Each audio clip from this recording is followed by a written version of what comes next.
টপের গাছে শাক লাগিয়েছি, তাই শাক আজকে উঠিয়ে রান্না করলাম। তো হ্যালো এভরিওয়ান, আসসালামু আলাইকুম। দেখেন আজকে আমি কি রান্না করতেছি। তো আজকে দেখেন বেগুন গাছ লাগিয়েছি। দেখেন বেগুনগুলো গাছগুলো অনেক সুন্দর হয়েছে। আর বাজার থেকে এনেছিলাম মানে কুমড়ো, সেই কুমড়োর বিচি এখানে ছিটিয়ে দিয়েছিলাম। আর অনেক গাছ হয়েছে, তাই আমি এই শাকগুলো আজকে আমি রান্না করব। অনেক দেখেন ঘন ঘন শাক হয়েছে। তো এগুলি এখন ভালো করে বেছে রান্না করব। আর নিজের গাছ একটা পরিশ্রম করে একটা ফসল ফলিয়েছি, তার শাকটা অনেক ভালো লাগবে দেখেন। আর আপনারা মনে রাখবেন, পরিশ্রম কখনো বিফলে যায় না। কোথাও না কোথাও যদি আপনি একটু পরিশ্রম করেন, সেখানকার অবশ্যই মানে ফসল হবেই। যে সে আবাদেই হোক, আর ফেসবুকেই হোক, আর পেজেই হোক, যেখানেই হোক, আপনি একটু ঘরে বসে থাকলে এমনি থাকলেই আর হবে না। এই যে বেগুন লাগাইছি, দেখেন বেগুনটাও কিছুদিন পর বেগুন ধরবে। আর আমি শাকটা তুলে নিয়ে ঘরে যাচ্ছি। এই হলো আমাদের ঘর। এখান ছাদ থেকে নিয়ে গেলাম, ছাদের মধ্যে গাছ লাগিয়েছি, উপরে ওটা সিঁড়ি। আর এই হলো আমাদের ঘর। এই ঘরে আমি এখন যাইতেছি। দেখেন শাকটা এখন রেখে, এখন সকালের নাস্তা করে নেই, নাস্তা বানাবো। শাকটা এখন রাখবো এখানে। এখন শাকটা বেছে ধুয়ে নিব, কারণ শাকটা মানে বেছে ভালো করে ধুয়ে নিতে হবে। বালু আছে, যেহেতু টপের গাছে বালু আছে। তো এখন দেখেন আমি ভালো করে মানে ওখানে বেছে শাক ধুয়ে রেখে দিলাম আর সকালকার নাস্তা করার জন্য। এখন দেখেন আমার ছেলে উপরে উঠতে মানে ঘুম থেকে উঠতে দেরি করে, গরম গরম ওটা মাত্রই পরোটা বানিয়ে দিতে হয়। তো আলু ভাজি দিয়ে পরোটা খাবে, সেই পরোটা এক চুলে দিলাম। আর এখন আমি পরোটায় মানে রুটিও খাবে, পরোটাও মানে তেল খায় না ও। আমি এবার মানে পরোটা ছাড়া খেতে পারি না, ওই রুটি খায়, তাই মানে দুই পদের রান্না।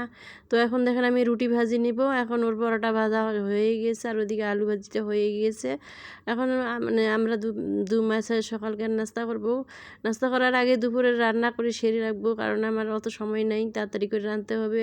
পেট চালাইতে হয়, সংসারে সময় দিতে হয়, অনেক সময় সব কিছু মিলিয়ে একটু মেনটেন। ওইদিকে দেখেন চাউলের বস্তা নিয়ে আছে নতুন, এটা হলো স্পেশাল মিনিকেট চাল, অনেক মিনি চাল, একদম চিকন। তো এই চালের বস্তা দেখেন কত সরসরে। আমি ফ্রিজেটা খুললাম, তো ওখানে একটা টান দিলেই সুতোটা খুলিয়ে আসে। যার যার এমন হয় যে খোলে না, কাটেন, তারা ওখানে ব্রেন খাটে, সুতোটা একটু টান দিলেই খুলে আসবে, ওইভাবেই খুলবেন।